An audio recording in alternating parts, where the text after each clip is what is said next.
How's it going, ladies and Bruce? I'll be Sixkilla and welcome back to Head as Co. We have 4 of the 5 main endings now, I believe, with another one being finished in the last episode. Now we need to jump into Cyan because it's the only way I can see to go to get the last lock undone for light green here. So let's jump in and see what Cyan has for us, I suppose. I'll bring you back at the choice. If I only had hints about the password.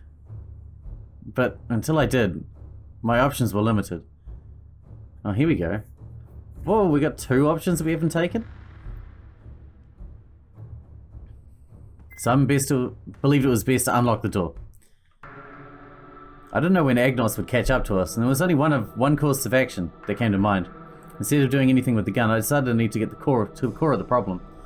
I had to get to the laboratory as soon as possible. The main problem was my identity.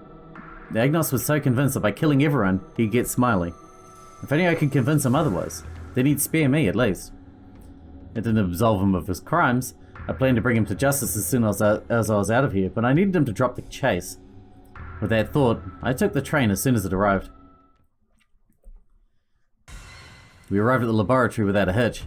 There were no signs of Agnos either. This was a good thing because if he'd been here, he would have gotten in the way. Worse, he could trigger the punishment for entering the station with more than 2 people by mistake. This would definitely be the worst outcome for everyone involved. I still had no idea how to open the door, but having felt the back of the remote, I noticed there was something there. Now that I wasn't in a rush to get here, I examined the little studs. They form rectangular patterns. I knew this. It was Braille. How lucky that E is still here and alive, I exclaimed to myself, half sarcastic. True, it was still lucky. In fact, perhaps too lucky. I took a moment to think about what this meant. That this whole thing has been orchestrated to come down like this. Agnos hadn't really gunned for her. Of course, he'd known about the Braille. That was why he needed her alive. But that's only if he cares about breaking his way into here, assuming the Braille's even for that. No, wait, he could read it, wouldn't he? He knows how to talk to E and stuff. This is giving me a headache again, so I decided to stop trying to understand what went through his head. Even worse, I had an even bigger headache when holding the remote. E held my other hand. I pulled from her, which thankfully didn't make her panic. I needed both my hands free to write her a message. I had only one piece of paper left. I handed it to her alongside the remote. You want me to touch the remote and tell you what's written on it? I can do that, but are we near an exit? She paused, figuring that I would answer. When I didn't, she lost a bit of her composure. If we're near an exit, can't we just leave? I obviously knew otherwise, but even if I knew otherwise, there was a part of me that said, I could go right now. Like this, things were fine. As if I knew the solution for the exit already. Okay, well, on this remote it says reverse me to open the way in and forgive me for what?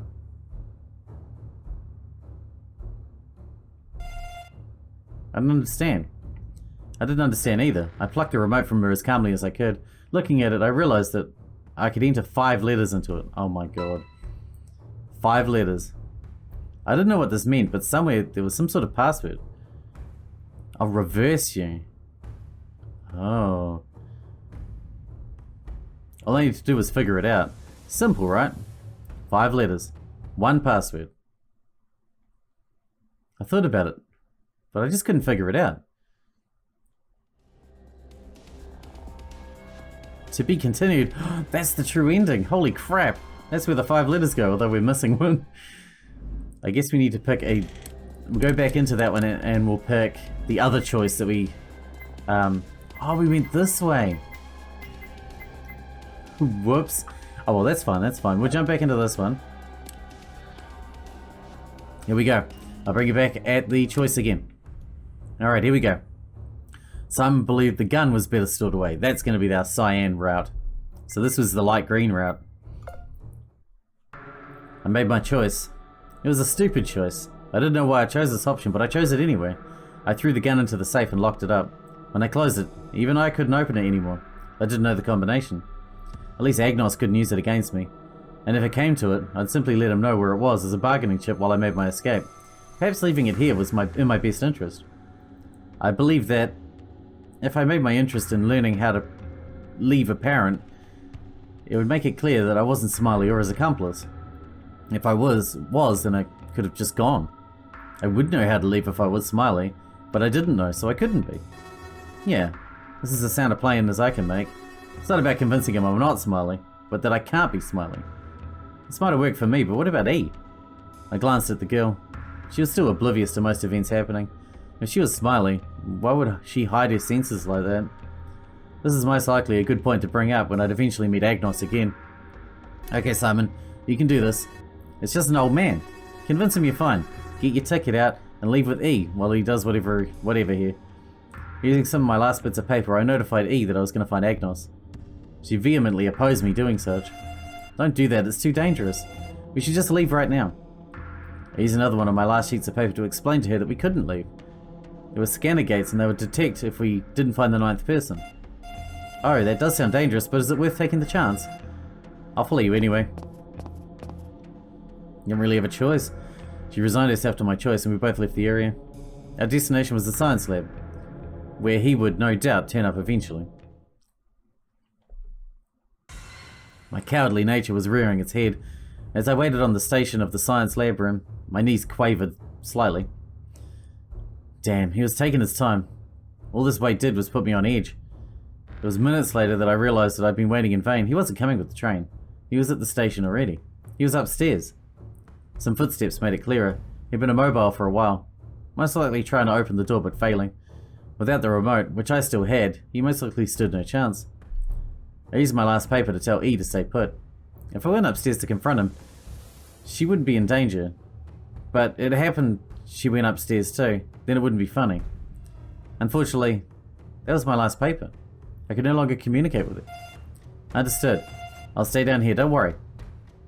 Silently, I left his side and went to the lobby. I was getting really tired of these rooms, staircases and the metro too. After this, I wouldn't take it anymore. Once this was done, I'd get my own fucking car and use it. It was probably worse for the environment, but at least no one would abduct me in a car. Yeah, I don't know about that. No, it was probably more secure to take public transport. Fuck it. I still wanted to never have anything to do with this place. I climbed the stairs and came up to the 2nd floor where the science lab was situated. As soon as I stepped in, he turned around to face me, having been too busy trying to force the door to open. I could tell he'd amassed a lot of tools to do so, some of which I didn't even know the purpose of. Ah, there you are. I've been waiting for you, my associate. You have the remote and I require it to open this, so don't make this more difficult than it should be. So what tells you I'll hand over the remote? My eyes trailed over the many chemicals he tried to mix. The place really looked like a science lab now. It was as if he believed some mixture would dissolve the door, but so far he'd made no headway. I could also tell my question angered him a little. Good. If I could tick off that piece of shit a little, it might distract him from outsmarting me. I'm completely aware that we're not getting along as much as we should have. Instead of trusting each other, I thought it best if we didn't at least distrust each other. He stepped forward, around the middle table, trying to get closer to me. Unfortunately, I moved in the opposite direction, and we did the strange dance around the table for a few seconds. I'm still a knight of justice, but would you stand with those who sin? Surely you must tell that I've done something horrible. While I've done something horrible, it was necessary. None of it was necessary. I already figured out some things, and I was going to share them before you put a bullet in my friends' heads.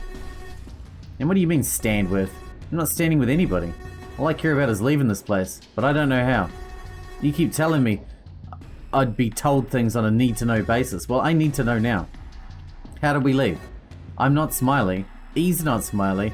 If she was Smiley, why would she block your senses? If I was Smiley, why did I not run away?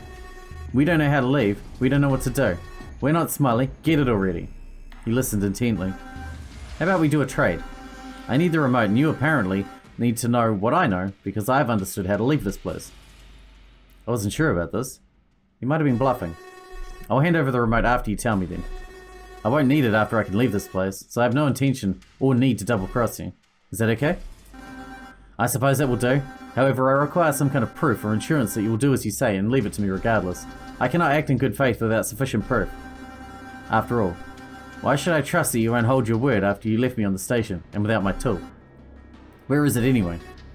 I'll even tell you that. I'll tell you where it is first, and then you tell me how to leave, and I'll give you the remote, okay? You drive a hard bargain. Very well. I didn't know if I could trust him, but just telling him where the gun would be good enough.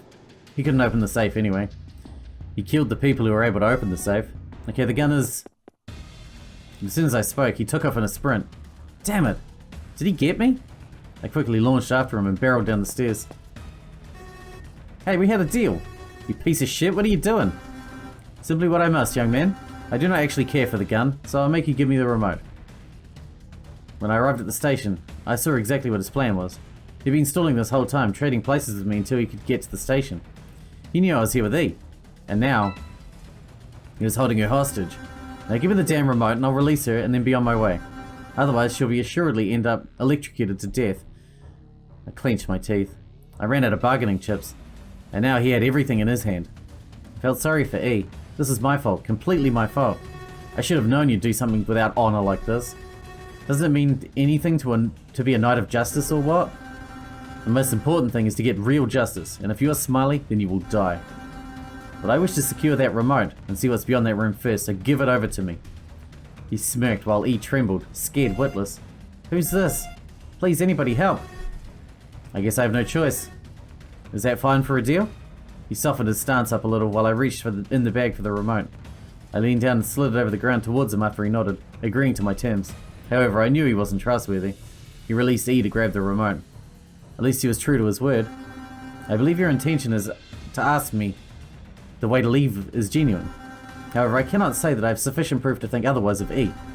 For all I know, she is the one behind all of this. No, she's not. Her senses are all hidden and... You don't understand. None of that is real. What she wears only obscures them. There is no special technology in this headset. In short, she's not disabled. What?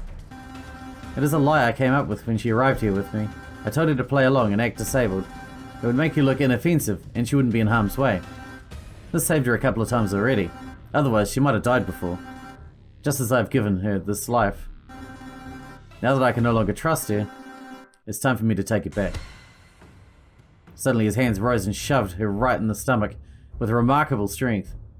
The girl held it with her hands, her breath cut short. I lunged forward while screaming. No, E! What the fuck? You piece of shit! Simon? She fell to the tracks and flailed wildly as the current coursed through her. Within a single moment, the girl had completely expired. She was dead. Even after she died, her body spasms didn't stop as the current continued to course through her. I watched in horror. And now for this entire event's resolution. You lying sack of crap. You didn't tell me how to leave any harm to E anyway. All that is important is my mission, and you will not interrupt it. You and I are both as insignificant to humanity as the faraway stars in the night sky. You could say that neither of our actions hold any veritable weight. Even if she lived longer, all she would have done is accidentally help others in their atrocities. Nonsense. You killed an innocent because you couldn't trust them. You're the one with the issues. Believe what you want. He disappeared into the lobby. I needed to punish him, but how? The train wasn't coming yet. Maybe if I went down to the rails, I could hoist myself back up, but this was dangerous. All I wanted was to grab the girl and tug her back up. It wasn't possible. I tried for a few minutes, but all I could reach without getting stuck by a shock was her collar. By the time I managed to lift her up to the other side of the station, my hands were charred by the electricity. I didn't care though. The pain was nothing. All there was in my mind was rage and vengeance. He killed my friends. He killed the twins. He killed Ray. He even killed E, and now I was going to kill him. You're a dead man, Agnos. I took the girl's body with me. She was strangely heavy, but it's probably due to her status as a corpse. If my hunch was right, the moment I'd bring it up the stairs, we'd count as 3 people. Agnos, it's the pizza delivery man. Special delivery just for you. It's justice in a package, you fucking asshole. I walked up the stairs screaming my one-liner with pride. When he saw me carrying E inside, he panicked. No. Why did you do this? You're gonna die too, you idiot. Our collars were already beeping. I don't care. I'm the fucking delivery man and this is your pizza. That'll be 25. And then I couldn't speak anymore. My headless body fell to the ground as the laser was triggered, slicing off Agnos's head by the same occasion. I watched him with a certain satisfaction as both our heads fell to the ground. I even managed to work up a tiny bit of muscle to smile. Or perhaps only imagined it. That bastard could find solace in the fact that true justice had been served. And then I shut down, in complete darkness. The nothingness greeted me like an old friend.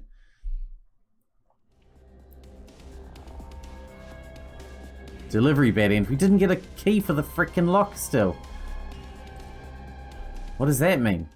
There's nowhere else to look, is there? Ooh, I'm a little bit lost now. Oh, here, what is this one?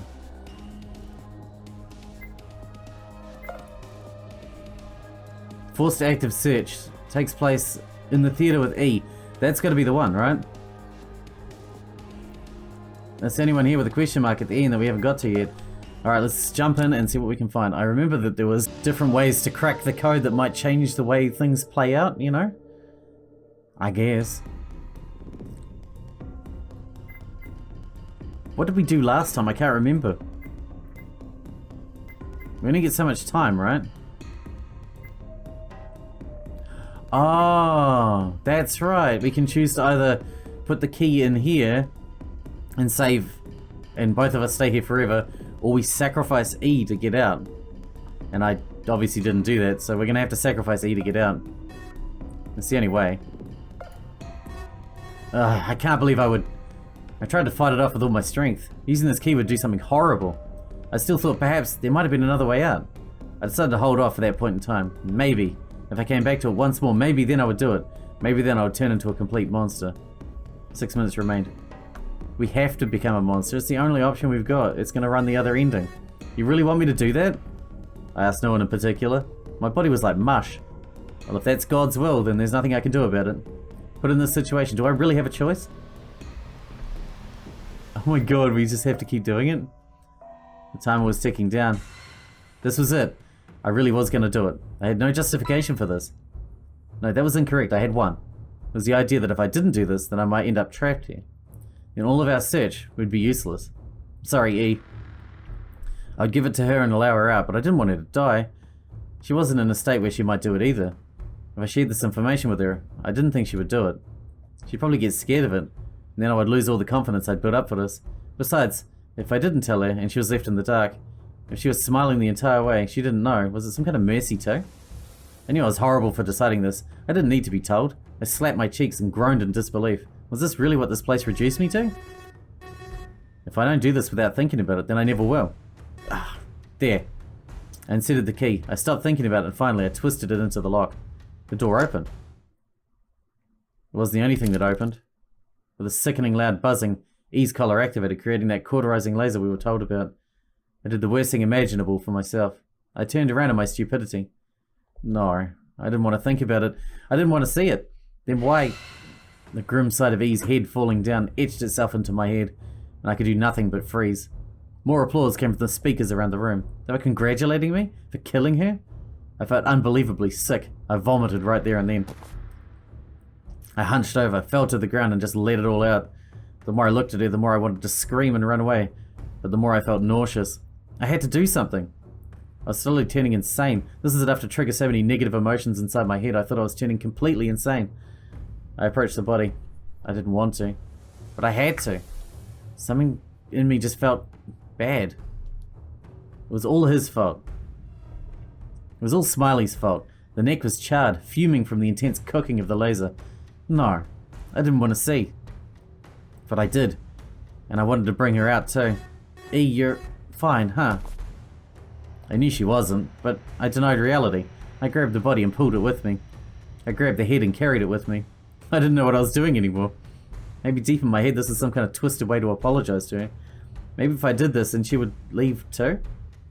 I carried the corpse with me as I left the room through the door. Beyond was the scanner. I stepped through uncaring of what would happen. Surprisingly, it didn't trigger. Perhaps the key I used really was the way out then. We just had the right combination of people. The headless marionette was with me as a result of my actions. I brought her through the darkness. After stepping for what felt like minutes in a very slow zombie waltz, I stumbled upon an elevator. Numerous buttons, numerous floors. From -1 to -28, the numbers covered all of them. All negative floors. Negative. Losses. The loss of E. I pressed the button labeled 0 at the very bottom and swallowed, stopping myself from feeling nauseous again. I wasn't looking at the body following me. It came with me. I didn't even carry it. Nope, none of it. It was me. It was following me like a zombie. Maybe I was a zombie too. In that moment I thought about my predicament. Why exactly I'd chosen to unlock the door knowing full well what would happen. Why exactly had my hands gone for the lock? Perhaps it was because there needed to be the choice I wouldn't have normally made. It was a little fastidious, but I recalled in this very moment something called the many worlds interpretation of the flow of time. Perhaps the only way I could cope with the horrible situation was by remembering something dumb like this. According to that, time flowed forward until someone had a choice to make. Each option of a choice would then split time into 2 timelines, one in which the first option was selected and one in which the second was chosen instead.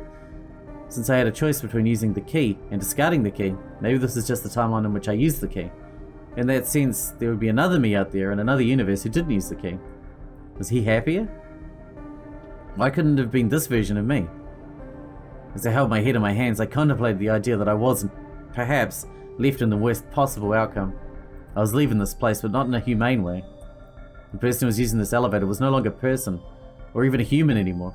They were a monster. I was a monster. The ding took me out of my nightmarish thoughts. I left the elevator no longer carrying anything. I was never carrying anything. The body came on its own, as I said. E's body was haunting me. I didn't know what was real. I didn't know what was a lie.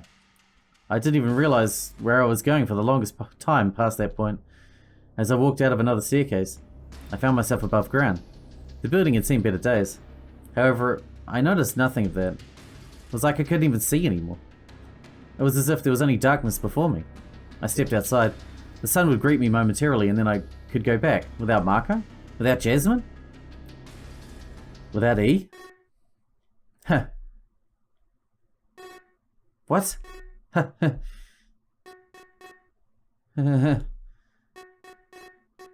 my god. Well, we're not on a desert island, now we're in apocalyptic Montreal. I laughed as I saw the state of the outside world. Hey, there's a cat though. Blinding for a moment, the sight greeted me. I was at the station at the top of the mountain, right in the middle of Montreal. And Montreal itself was degradation, desolation, destruction. Everything was destroyed. The sky was completely red. Small clouds flew overhead, but I couldn't tell if there was any sunlight. Chirping birds sang their sorrowful tune as cats and dogs roamed the streets. Tons of bones were lying around, human bones. I could see corpses here and there scattered around. Not a single soul was alive. It's all fucking destroyed. End of the world. Why am I not surprised? This is a nightmare after all. I'm gonna wake up any minute now. I wandered through the streets laughing like a maniac. I'd gone insane. I could recognize that fact. I wasn't really insane, but it was easy for me to cope if I kept repeating to myself that I was insane. If I kept acting like I was a mental case. Or perhaps the vision of the outside was wrought by E's death. Maybe I was substituting the shitty future I was seeing now as a result of my own actions. Like I was in purgatory or something. This is what she died for? A fucking ruined world? Was it war? Time? A catastrophe? Who fucking cares, right? I laughed in the face of emptiness. Like a zombie, I walked around, half alive, not even there anymore. That was me, a total shell of myself. An asshole. A selfish asshole. I wandered without a goal, and for a while until the beeping of my collar pulled me out of my daze. Huh? What? Are you shitting me? The collar activated and soon it took its quarry. Just as it beheaded E, it beheaded me. This is entirely justified. I'd killed her only to emerge into this fucked up world. Killed. that word was funny. 6 letters. The middle was L. And you have to say it backwards, huh? The letter L was in the middle. 5 letters long. The middle was L. No, killed has 6 letters, not 5. But for some reason I was thinking about a word with 5 letters. Not a word, no, close to a word. But not a word. 5 letters, middle was L. Why did I think that just now? My mind was shutting down. This is most likely some kind of chemical reaction related to death. I couldn't even see anything anymore. I couldn't think anymore. I couldn't think about E's death anymore. Liberation finally came even if I was unworthy of it. Just like that, in the middle of a ruined Montreal, I expired. My headless body fell in the ruins and everything went completely dark. And we've unlocked the pink one, which is the true ending, presumably. And we've got the last letter. And if you're reading it backwards, it says, my lie. So that's going to be what we're going to be doing in the next one. We'll hit the green one. We'll enter my lie, and that will get us into the laboratory's locked door with the remote, presumably. And then maybe we'll see what this is all about. Until then, I hope you guys enjoyed it. Thanks for watching. Thanks for hanging out with me, and I'll see you in the next one.